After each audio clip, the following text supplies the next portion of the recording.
Foundation کے ذمہ داران شیخ Saadi رحمۃ اللہ علیہ کی نصیحت نام نیک رفتگاں ضائع مکن پر عمل پیرا ہے. نیک لوگوں کا نام فراموش مت کرو تاکہ تمہارا نام بھی آنے والی نسلوں میں باقی رہے. ریاض بھائی اور ان کے بعد ہمت رفقا ہر طرف سے ستائش مبارکباد اور ہم سب کے اشتراک و تعاون کے مسئلے. محترم حضرات، آج یوم تعلیم ہے. تعلیم و تعلم کے میدان میں مولانا ابوالکلام آزاد رحمۃ اللہ علیہ کی شخصیت ہندوستان کی تاریخ میں ایک سنگ میل کی حیثیت رکھتی ہے. ان کا تعلق اپنے پچھلوں سے بھی بہت مضبوط و مستحکم ہے کہ انہوں نے اپنے اسلاف کے علمی سرمایہ کو اس قدر پڑھا تھا کہ وہ اس کے محافظ و امین بن کر رہ گئے تھے. ان کی علمی و مطالعاتی کمالات کو دیکھنے کے لیے ان کی خود نوشت زبان حیات آزاد کی کہانی خداداد کی زبانی مرتبہ عبدالرزاق علی آبادی کا مطالعہ کیا جائے. اسی طرح ان کا رشتہ اپنے اگلوں سے بھی بہت گہرا اور پرانا ہے کہ انہوں نے اپنی اگلی نسلوں کو بہت کچھ سکھایا، لکھایا اور پڑھایا ہے. کبھی اپنے بلند و بام خطابات کے ذریعے سے اور کبھی الہلال اور کلام کے بے مثال علم و حکمت سے بھرے ضربی صفحات کے ذریعے سے خطبہ کے آزاد اور الہلال کی بھائی نے اس کی گواہ.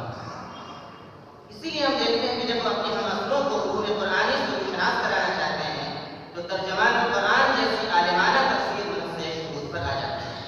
نبی کی سیرت سے واقف کرانا چاہتے ہیں تو رسول رحمت کا بیش بہا مواد فراہم کر دیتے ہیں. اور جب ہندوستان کی سیاست اور غاصب انگریزوں کی عیاری سے آگاہ کرنا چاہتے ہیں تو انڈیا میں فریڈم جیسی تاریخی اور دستاویزی کتاب لکھ کر وہ سارے راز فاش کر دیتے ہیں جو بدقسمتی سے ہندوستان کی قومی سیاست میں انگریزوں کی سازشوں سے روا رکھے گئے تھے، جن کا خمیازہ آج پورے بر صغیر کو بھگتنا پڑ رہا ہے. میرا اشارہ تقسیم اور اس کے بعد پیش آنے والے روح فرسا واقعات سے. ہندوستان آزاد ہو گیا، اس کا ترجمہ ہو چکا ہے. ہمیں اس کتاب کا ضرور مطالعہ کرنا چاہیے. میں خاص طور سے اپنی نئی نسل سے یہ بات کہنا چاہوں گا کہ ہمیں مولانا آزاد اور ان کی کتابوں کو ضرور پڑھنا چاہیے تاکہ ہم واقف ہوں. مولانا آزاد رحمۃ اللہ علیہ ایک بڑی انسان تھے.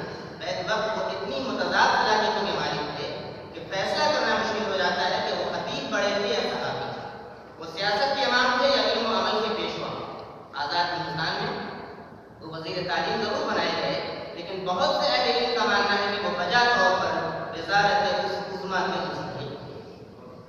اس خیال کا اظہار مشہور سینئر صحافی جناب عزیز نیت صاحب نے بھی جمشید پور میں کیا تھا جب ایک رسمی اجرا کے موقع میں یہاں تشریف لائے. وہ صحیح معنوں میں اقبال کے مرد مومن اور ان کے فلسفہ خودی کی جیتی جاتی تصویر.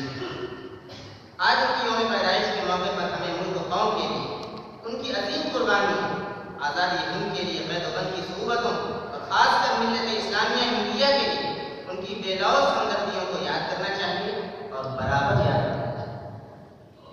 جد جہد سے بھری ان کی زندگی، ملت کے تئیں ان کی بےتابی و سیما کشی ہمیں آواز دے رہی ہے کہ مسلمانوں تمہیں خواب غفلت سے بیدار ہونا پڑے گا، عیش خوشی کی زندگی چھوڑنی پڑے گی اور جیتے جی اپنے اندر علم و عمل کے میدان میں کچھ کر گزرنے کا حوصلہ پیدا کرنا پڑے گا، ورنہ تمہاری داستان تبدیل ہوگی داستانوں میں. اسی بات پر اپنی بات ختم کرتا ہوں.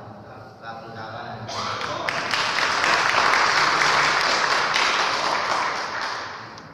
بہت شکریہ.